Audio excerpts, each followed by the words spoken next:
Oh, g'day everybody, how you going today? It is spectacular to see you. Here we are again in the gallery. It's hot, it's humid, it feels like summer. We never really had summer here this year, so I'm glad it's finally arrived. Thus, the Hawaiian shirt. Today, I want to talk about the Nikon Z8, and I feel like we can talk about the Nikon Z8 with some degree of confidence now that the Z9 is announced as coming in 2021. Yes, it's true. Hard to believe, isn't it? We've all been on tenterhooks for so very long, wondering what Nikon might do at the high end of their spectrum. And finally, we know a lot about what the Z9 is going to be. Check it out in this video. This is where I talk about it.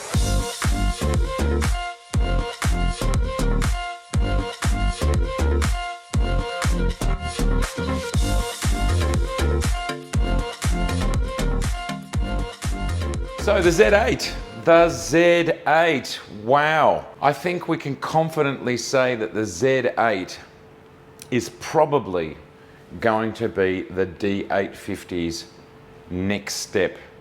Now, there are still some murmurings that there will be an F-mount upgrade to the D850.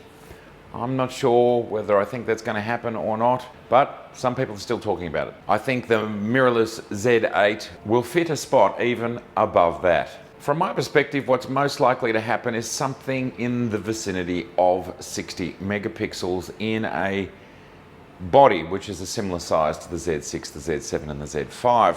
Of course, we now have a fully professional body in the Z9, but I think we're only ever going to get one camera that's like that.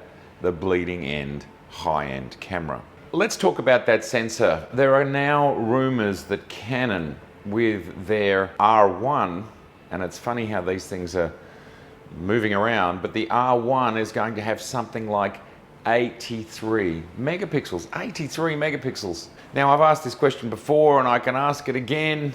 Who wants 83 megapixels in a 35mm camera? Who wants that much data? Who is really needing to dive in that much? And you might, again, people who are new to the channel might say, I am not interested in the advancement of technology. I am, but I prefer to see it in high ISO. I prefer to see it in more dynamic range. I'd prefer to see it in different areas rather than more and more pixels, which at a point, there's got to be a point where we just go, the human eye can only see so much, houses are only built so large, we're only going to blow things up so large. We're only going to need to zoom in on our bird in flight so much before we've got it nailed. 600mm lenses, you can buy them. You've got large megapixel cameras already. So what's the likelihood of Nikon chasing what Canon are doing? I don't know. So I definitely think it's going to be 60 megapixels, and maybe if they chase Canon, it could be as high as 80 megapixels. But I can't see the Z8 going beyond that, and I really wouldn't want it to.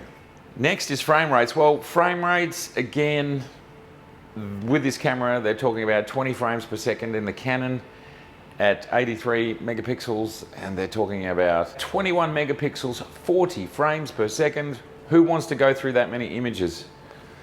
Maybe some people do. I just start to think that some of these specs are purely here from a marketing perspective. From a real world, real usability perspective, I am not sure how many people are actually going to use these things for any extended amount of time.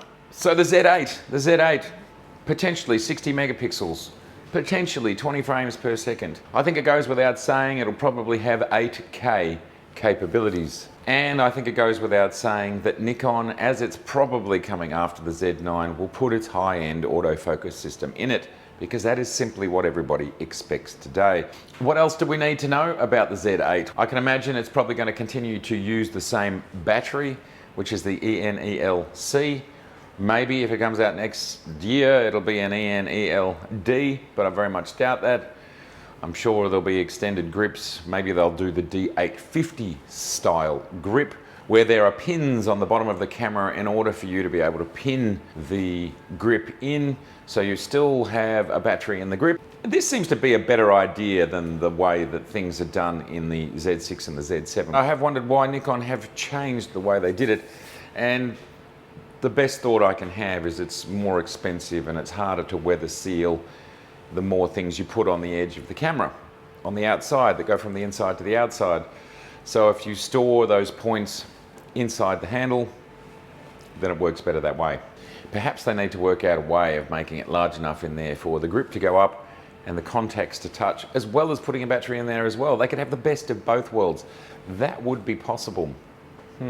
So yes, I don't think batteries will change, and I think when it comes to ISOs, dynamic range and so on, we will see the usual slight improvements that we've seen year on year or cycle on cycle as we've slowly moved from D700, D800, D810, D850.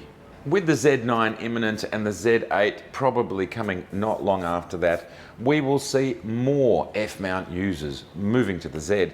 Will this prompt Nikon to create an F-to-Z adapter that will allow for screw-driven autofocus lenses? Now, I've heard some murmurings about this. We've obviously heard Nikon officially say that they don't want to do it, the electronics is too hard, the adapter will be too big, you know, all this sort of stuff.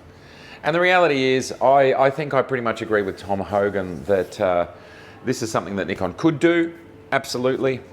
And maybe they're worried about the battery consumption, because that's the only real negative anyone can think of, other than Nikon has every right not to do this simply because they don't want to support lenses first released over 2 decades ago. They're simply saying, we're drawing a line in the sand with these lenses. You can still use them, you can still dial up apertures, you can still manually focus them, you can still stick them on a Z camera, you just simply do not get autofocus. That actually might be what Nikon is doing, and that actually might be what Nikon is saying to us, and people just don't want to accept it. I accept it, but I've only been a Nikon user about as long as these lenses have stopped being made, 24 years as of this year. I have 1 or 2 lenses that work this way, but I don't use those lenses anymore. I have not used those lenses.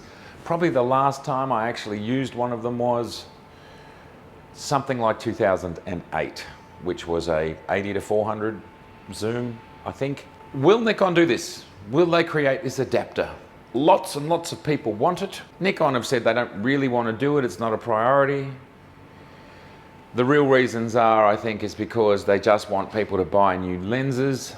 But there is logic in the idea of bring people to Z, allow them to bring their lenses, and over time they will upgrade to Z. I think that's the most logical path, rather than just having people get so frustrated and throwing in the towel. Conversely, the current F to Z still allows you to make all of that transition. You just lose autofocus. And how good are these lenses at autofocusing anyway? If I remember correctly, they're not that great. Maybe there's some good ones, but so many of them were not that great. Very old-fashioned autofocusing systems in those lenses. Maybe there's an argument there as well. I think we could to and fro, and the fact that they're totally usable except for autofocus. They're over 20 years old in the sense of this is when they were designed. Yes, you can still buy some new, but they are old lenses.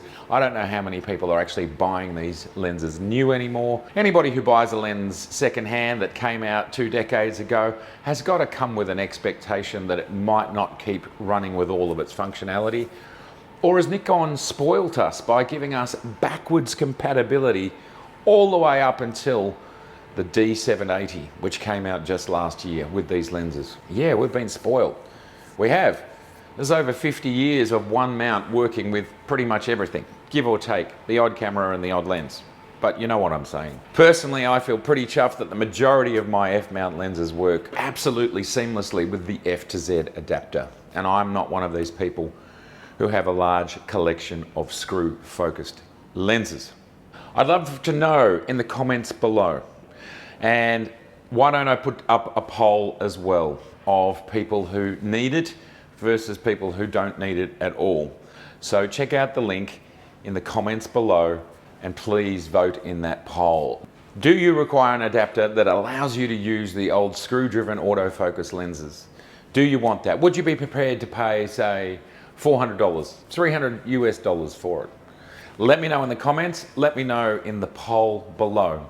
So the Z9 is a super exciting thing that we know is coming. The Z8, I'm very confident, is also coming, and I think we'll hear more about it in the coming months.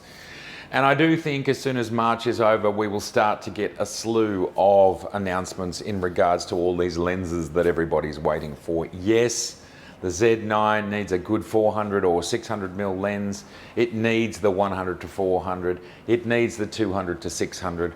I think we're going to hear of some of those, if not all of those lenses, over the next few months. There's certainly going to be one or two of these flagship lenses arriving at the same time as the Z9. Lots of exciting things happening next. I'd love to hear your thoughts on the Z8. I'd love to hear more thoughts on the Z9.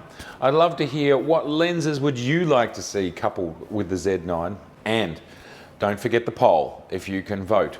Do you need an FTZ adapter that does Nikon screw lens autofocus? Yes or no? As simple as that. Fantastic to see you. If this is your first time here, please do subscribe. I'd love to see you again. Please share, please like, please click on the bell so you can see the next video that comes out. Oh, that'd be lovely to see you. There's over 300 episodes just down there that you can watch right now. This awesome combo right here. We're going to talk a little bit about the 70 to 200 all by itself. And we're going to talk about the 70 to 200 with the 2x teleconverter. Now, I know, and by the way, on the Z7 with the battery grip thing, which just makes this a pretty full-on package altogether. It weighs quite a lot. All right, say bye to Mark. Bye, Mark. See you later.